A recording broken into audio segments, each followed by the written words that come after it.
Hey guys, I have gotten a few more requests on videos to do, and I will be getting to those.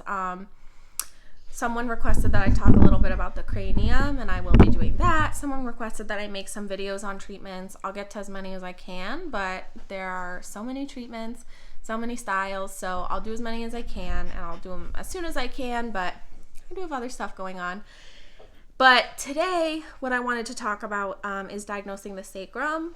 So I noticed that a lot of people, actually both first and second years, tend to have trouble with this, and it is a little bit difficult. I feel like there's a lot of things to keep track of.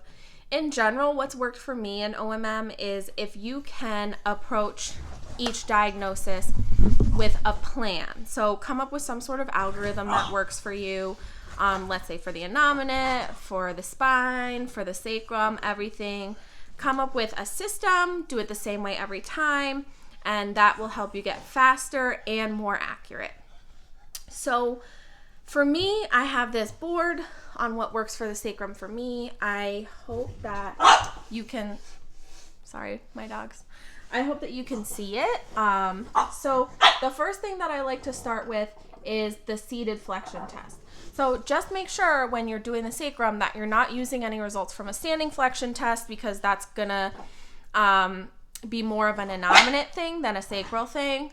So once I'm, Cali, can you stop? Hey, I know. Can you get down?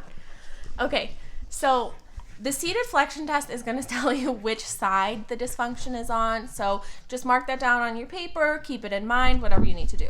The next thing you need to do is find which side the deep sulcus is on, the deep sacral sulcus, and find out which side that the posterior inferior ILA is on.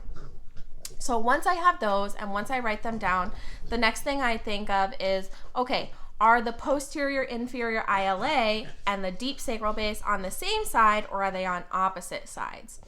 So if they're on the same side, that makes it pretty easy.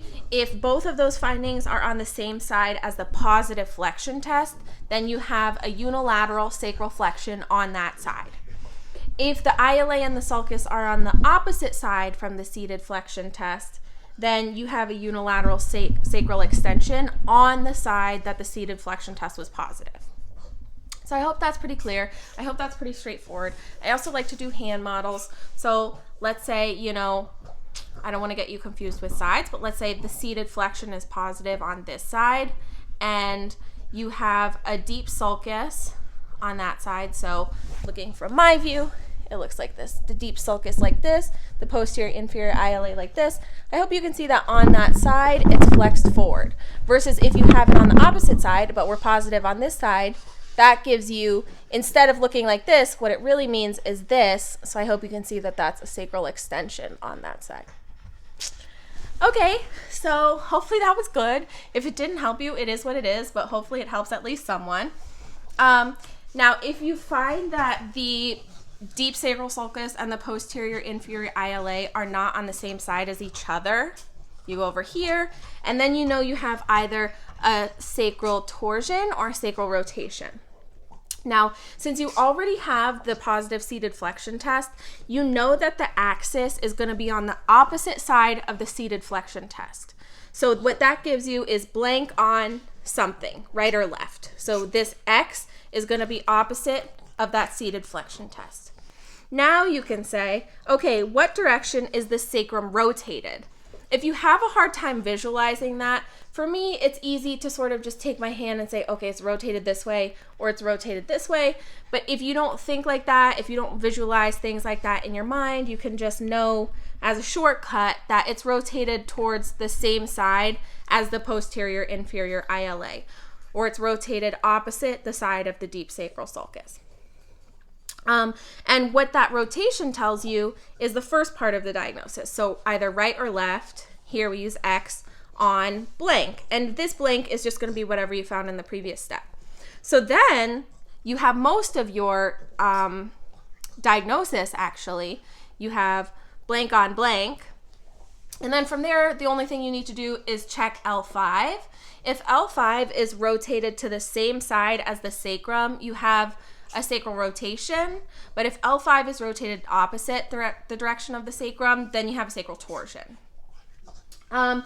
I also just want to say, if you go through this algorithm and then you end up with two letters that are the same, so for example, you end up with a left on left or a right on right, that's automatically an anterior sacral torsion or rotation.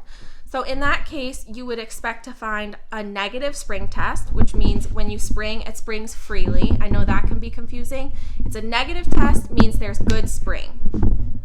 If you come up with two different letters, so you come up with left on left, so you come up with left on right or right on left, that means you have a posterior sacral dysfunction.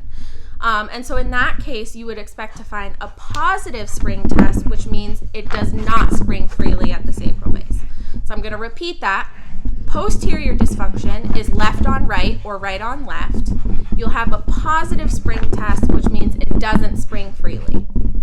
So I hope that helped some of you. I know this video is super short. If you go to my school, please feel free to reach out to me if you need. I do have like a paper copy of this. I'm not sure if I can attach that to YouTube, but if you know me, just certainly message me on Facebook or send me an email and I'll get that to you ASAP. All right, I hope this helped someone at least, and I'll see you guys later.